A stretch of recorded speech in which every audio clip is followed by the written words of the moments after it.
Dear students, in today's class we will see chapter number 2 of English grammar, that is nouns. What are nouns? Noun is a name of a person, place, animal, bird or thing. Noun किसका नाम होता है? किसी भी व्यक्ति का, person का, जगह का, जानवर, एनिमल का, बर्ड का या किसी भी चीज का. Look at the picture given below. Can you name them? You can choose the word from the list given below. अब वो क्या कह रहे हैं? ये आपको कुछ पिक्चर्स दी गई हैं, आपको इनका नेम बताना है और आप यहाँ जो ये वर्ड्स दे रखे हैं इनकी हेल्प से इनका नेम बता सकते हैं. दिस इज अ काउ, ठीक है, COW cow.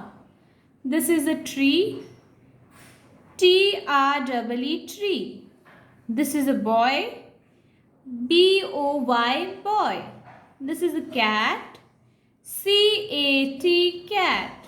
This is a temple, TEMPLE temple. This is a mango, MANGO mango. This is a man, MAN man. This is a ball, BALL ball.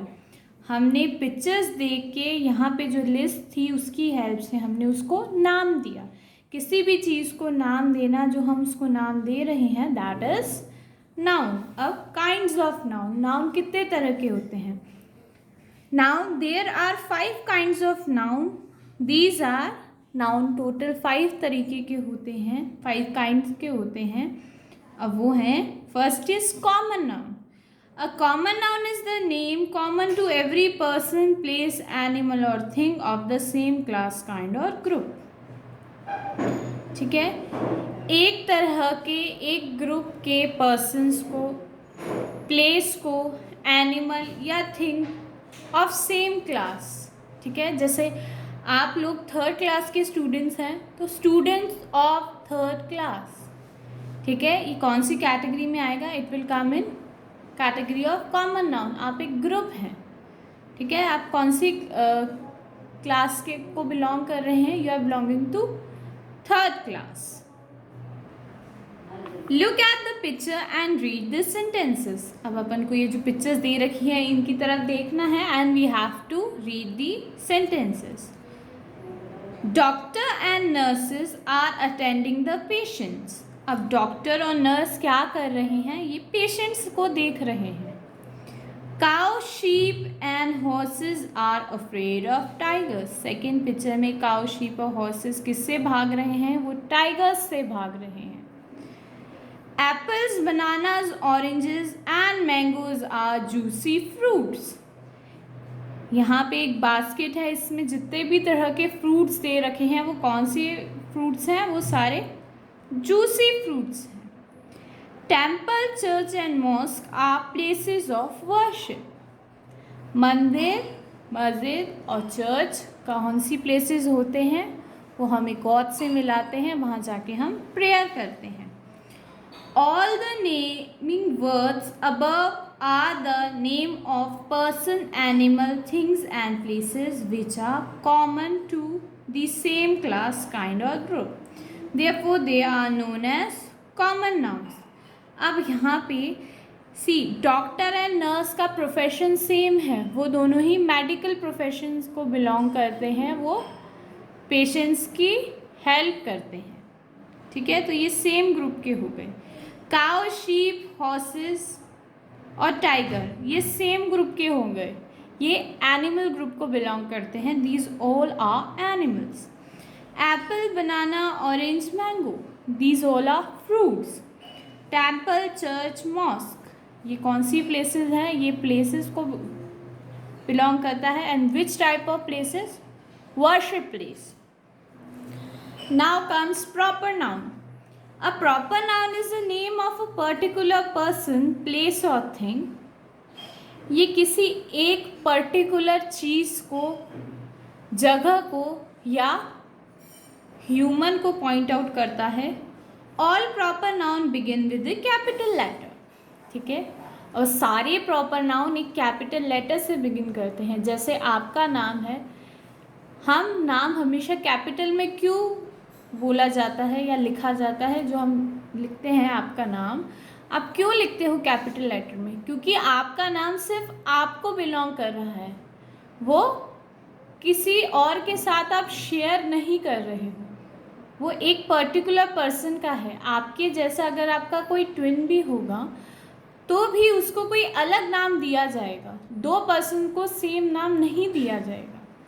ठीक है, आपका name आपका identification है और वो सिर्फ अकेला आपको बिलोंग कर रहा है। सरनेम पूरा फैमिली रिप्रेजेंट करता है, पर जो आपका फर्स्ट नेम होता है वो खुद का होता है। ठीक है, that will come under the category of proper noun. Look at the picture and read the sentences. Today is the 26th of January. आज कौन सी तारीख है? आज 26 जनवरी है। I can see the Republic Day parade in Delhi on television. और TV में क्या दिखाई दे रहा है? टीवी में रिपब्लिक डे की परेड दिखाई दे रही है, ठीक है, जो कि दिल्ली में हो रही है।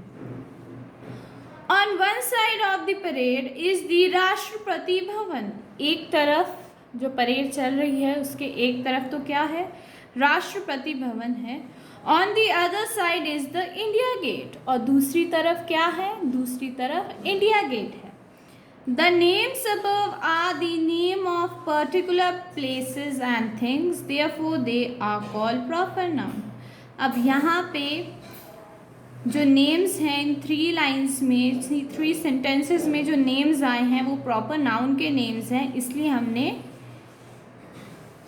इनको प्रॉपर नाउन कहा है। वो एक पर्टिकुलर जगह के, प्लेस के नेम हैं या पर्टिकुलर थिंग के नेम है, that's why we have called them proper noun. Like January, January एक ही है, अपने ईयर का फर्स्ट मंथ रहता है। Republic day, parade, Delhi, Rashtrapati Bhavan, India Gate, these all are unique in their field, that's why we have used capital letter for their initial letter and these are called proper nouns.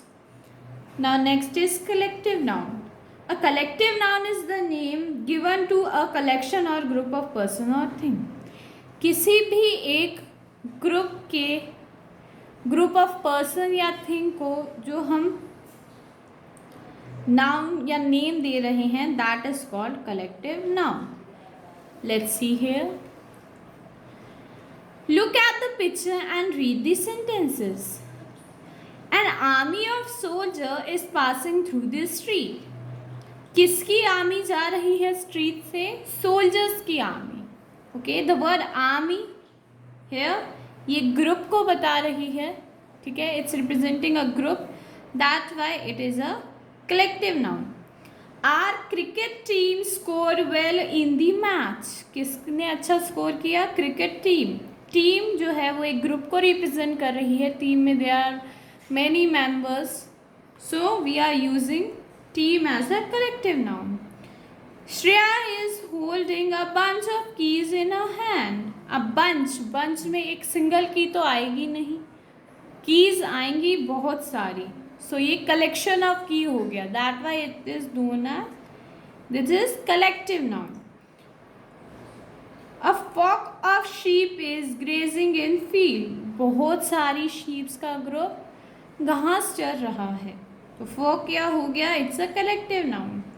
The name above, army, team, bunch and flock are the name given to a collection or group of person, things and animals। अब army, team, bunch of flock किसको दिए गए हैं? ये name है किसके? एक group के। अब collective noun are generally use with a singular verb. और कलेक्टिव नाउन को हम किस वे में यूज करते हैं? एक सिंगुलर वर्ब के फॉर्म में यूज करते हैं। We are not saying here teams or armies. We are representing a group with a singular noun, that is team. Next is your material noun. A material noun is the name given to a material or substance of which things are made. कोई भी चीज़ जिस भी material से, जिस भी सामान से बनी हुई होती है, वो होता है material noun. A table is made of wood। Table किससे बना है? Would say. वुड क्या हो गया आपका material noun. A ring has a diamond, ring में क्या है, डायमंड है, diamond is a material, so diamond is called as material noun. Saris are made of silk and cotton, sari किसकी बनी हुई होती है यूजुअली, सिल्क या कॉटन की। Here silk and cotton are material noun. The name above iron, diamond, silk, cotton are the names of material used to make the अलमीरा, ring, sari and table. अब यहाँ ये अलमीरा भी है पीछे, that is made of iron, so iron is a material noun. Next is abstract noun. An abstract noun is the name given to some idea, quality, feeling और action. ठीक है, एब्स्ट्रैक्ट नाउन कब दिया जाता है किसी नेम को, जब कोई आइडिया की बात हो रही हो, कोई क्वालिटी की बात हो रही हो, कोई फीलिंग की या किसी एक्शन के होने की बात हो रही हो। वत्सल इंजॉयज गुड हेल्थ, वत्सल क्या इंजॉय करता है कि वो एकदम फिट एंड फाइन है, उसकी प्रॉपर बॉडी है, उसकी एक अच्छी हेल्थ है। So here health is a abstract noun. Children are roaring with laughter, ठीक है, चिल्ड्रन रोरिंग कर रहे हैं लाफ्टर के साथ, मतलब चिल्ड्रन बहुत ही मस्ती में और खूब अच्छे से हंस रहे हैं। तो जो ये लाफ्टर वर्ड है that is abstract noun. Lord Krishna asked Arjuna to fight with courage, lord Krishna ने अर्जुना को क्या बोला कि आप बहुत हिम्मत के साथ लड़ाई करना। ठीक है, बिल्कुल घबराने की ज़रूरत नहीं है, आप बहुत हिम्मत रखते हुए लड़ाई करोगे। तो वो जो वर्ड है courage, that is a abstract noun. The word health, laughter, courage stand for a state of feeling, action or quality we can only think of but which we cannot see or touch। अब यहाँ पे जो ये nouns हैं इनको हम सिर्फ feel कर सकते हैं। करेज बोलते ही आपको एकदम ऐसी स्ट्रॉन्ग फीलिंग आएगी, थोड़ा कॉन्फिडेंस आएगा। लाफ्टर के नाम पे you will start laughing, and health के नाम पे आप देखेंगे कि आप हेल्दी हैं या नहीं। सो ये हम चीज़ें सिर्फ फील कर सकते हैं, we can observe it but we can't see it. There is a difference between observation and to see. See मतलब आप किसी चीज़ को देख रहे हो, ऑब्जर्व कर रहे हो मतलब कि आप you are making an assumption that the particular person is happy, sad. आप वो सामने कोई पर्सन स्माइल कर रहा है या वो हंस रहा है मतलब वो खुश है, वो अपने फेशियल एक्सप्रेशन से आपको इंडिकेट कर रहा है दैट ही और she is happy. They are not saying oh I am happy, I am happy, they are expressing it. Then next is countable and uncountable noun.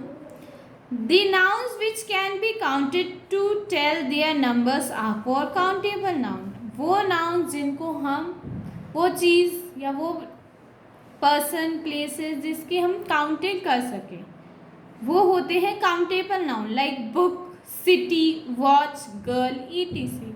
ये सब कौन सी कैटेगरी में आएंगे, countable noun. Count the number of girls in your class, okay. Count the number of books you are having in third class. अब आपके third standard में जितनी बुक्स हैं उनको काउंट कीजिए। Can you count them? Yes you can. So वो कौन सी कैटेगरी में आएंगी? They will come under the category of countable noun. Then the noun which cannot be counted but can tell their quantity are called countable noun। वो चीज़ें जिनको हम count तो नहीं कर सकते बट उनकी क्वांटिटी का अंदाज़ा लगाया जा सकता है, जैसे water, 1 litre of water, 1 glass of water. We can not count water but we can tell the quantity of water. Water, air, gold, cotton, heat, etc. We can measure heat. Today temperature is 18 degrees Celsius or 20 degrees Celsius. We can measure it, ठीक है, but we cannot count। अच्छा आज इतनी धूप निकली है, आज only there are 10 rays. Oh today there are 50 rays of sun। ऐसे हम काउंट नहीं कर सकते। We can get the amount of heat through the sun।